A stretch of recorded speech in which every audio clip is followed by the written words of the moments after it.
Hai, selamat datang di kelasnya konten kreator. Gue Nanda Esalawati. Buat teman-teman yang baru pertama kali datang ke channel ini, silahkan subscribe. Hari ini kita akan bahas beberapa kesalahan YouTuber pemula. Kita juga ngelakuin ini sih dulu. Tapi belajar lah ya. Moga-moga tips kita kali ini bisa ngasih input buat teman-teman. Jangan ngelakuin kesalahan yang sama kami. Oke, lanjut. Tips pertama adalah pay attention. Ini terkait eye contact. Yes, ngelihatnya langsung ke kamera. Memang sih awal-awal kita tuh kayaknya insecure banget gitu ya kan. Kita udah bener belum nih, dandanan udah bener belum nih, ya kan, rambut udah bener belum nih. Yang ada kita ngeliatin viewfindernya terus.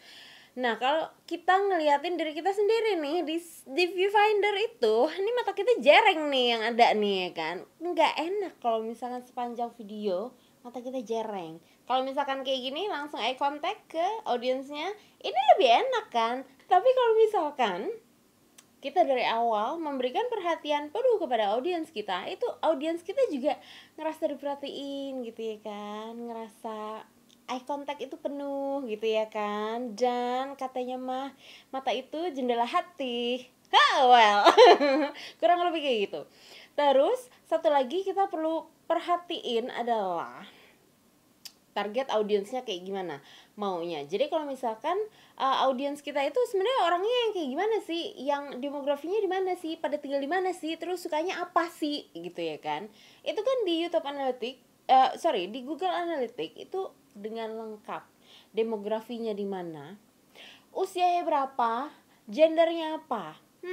Jadi itu yang kadang-kadang kita miss gitu loh.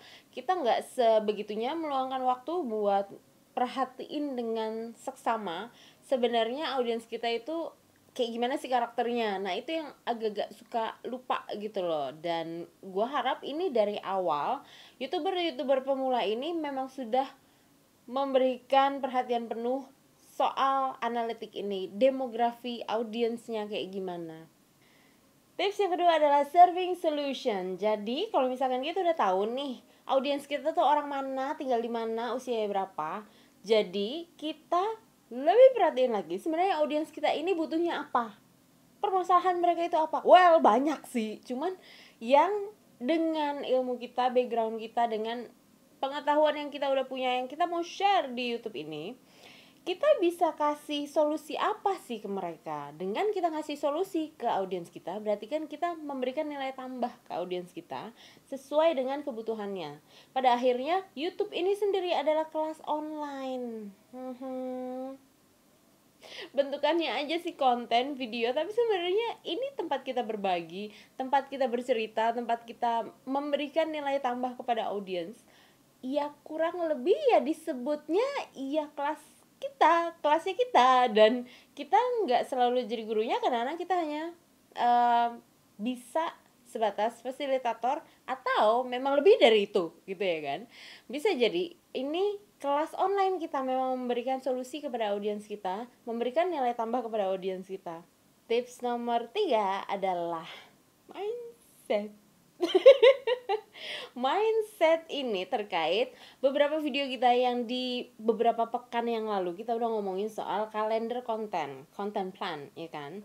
Kalau misalkan dari awal-awal kadang-kadang kita mikirnya tuh oke, kita upload segala macam, bisa nggak closingan, bisa nggak nyampe target gitu. Well, mindsetnya ini adalah maraton bukan sprint. Makanya dari beberapa pekan lalu kita udah kayaknya ngebawalin banget soal content plan, kalender, getting things to do gitu ya kan. Ada planningnya, iya ada rencananya, planningnya segala macam udah lengkap. Dan mindsetnya tinggal diubah menjadi ini maraton bukan sprint. Jadi kita berlatih membiasakan diri secara konsisten memberikan nilai tambah buat audiens kita, tapi mindset kita tetap maraton bukan sprint. Oke, kesalahan keempat adalah masih terkait kalender content plan. Kita udah rencanain kontennya apa-apaan aja. Cuman yang kita lupa kadang-kadang adalah kalender blocking. Buat kita, oke, sekian hari kerja, sekian hari gue harus libur. Terserah, Ini disesuaikan aja. Bisa 5-2, 4-1, 3-2, terserah yang mana yang sesuai kebutuhannya teman-teman. Di sini kita juga gak bisa lupa juga gitu loh, kalau misalkan ini butuh kita nafas, kita recharge energi lagi, karena ini yang namanya lensa kamera ini sekecil ini, plus 1, 2, 3 lampu 3-point lighting ini nyerap energi saudara, ya kan? Jadi ini mesti ada recharge lagi, energi kita mesti diolah dengan baik, di manage dengan baik. Kita kalau misalkan udah selesai batch production, ya kita harus istirahat, ya istirahat. Tapi istirahatnya kita itu sudah direncanakan dari awal, kapan kita istirahat, kapan kita day on, kapan kita day off. Terserah, formulanya sesuai dengan kebutuhan teman-teman, sesuai dengan kondisi badannya teman-teman masing-masing. Sebenarnya ngomongin kalender blocking, kalender content plan ini, kita ngomongin soal mengantisipasi burnout, terutama teman-teman YouTuber pemula yang memang masih sendiri ngerjain dari awal sampai akhir. Gitu. Jadi kita mengantisipasi, kayaknya mayoritas YouTuber udah pernah ngalamin ini deh.